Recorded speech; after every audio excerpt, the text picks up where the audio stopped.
મિત્રો, જાપાનમાં સુનામી આવ્યું હતો તમે બધા જાણો જ છો, પણ અહીંયા અમદાવાદમાં સુનામી આવ્યું એની તમને ખબર છે? અહીં મારા ઘરમાં સુનામી આવ્યું છે. મારો સાળો શંભુ ને એની બૈરી હંસા, એટલે કે હંસી, સુનામી કરતાં વધારે ખતરનાક આતંકવાદી જેવા છે.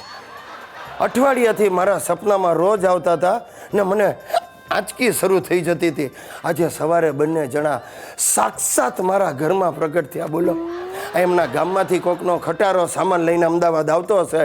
બંને ચડી બેઠા, સાવડી જેવા વાળ લઈને સવારે રિક્ષામાંથી ઉતર્યા ને શંભુએ બૂમ પાડી, એ બનેવીલાલ, આ રિક્ષાનું ભાડું દઈ દ્યો. મારી પાસે 36 રૂપિયા પડ્યા. આવ્યો બનેવીલાલ, જલસામાં ને.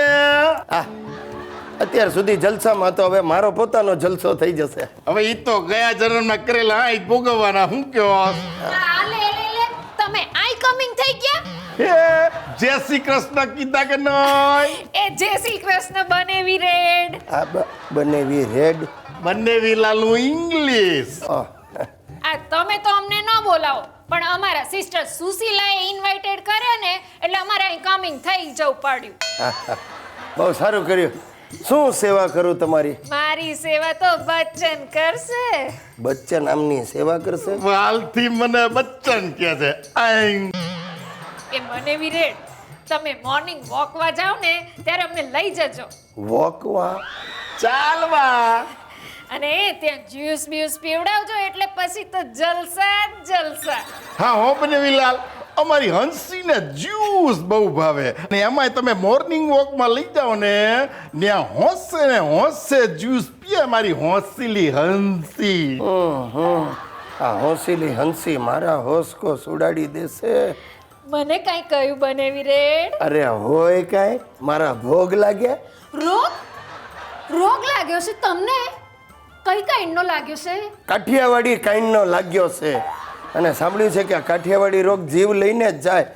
એ ભગવાન, આ ઝેરી જંતુઓને ભગાડવાનો કોઈ રસ્તો સુજાડ. ઝાડ ઉગાડવું છે અહીં ઘરમાં? તો બેસ્ટ. એ પછી હું ને મારો બચ્ચન બે ફરતે ફરતે ગીત ગાઈશું. હંસા ચુમ્મા દે દે, હંસા ચુમ્મા દે દે, આઈ આઈ આઈ આઈ.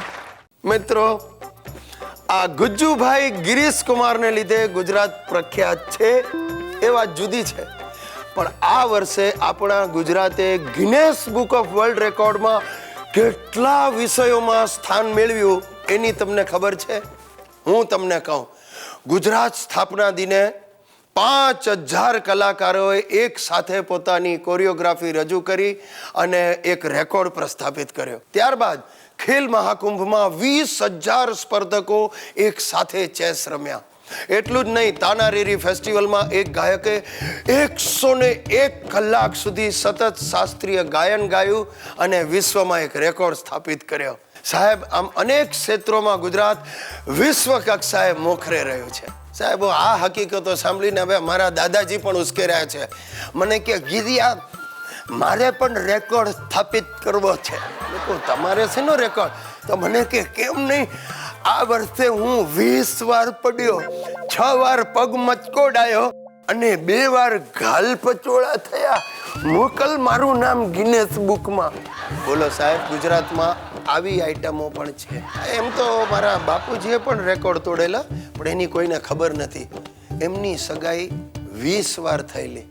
મારા મધર જોડે જ સગાઈ થાય ને તૂટે, 21મી વારે મેળ પડ્યો અને પછી હું જન્મ્યો.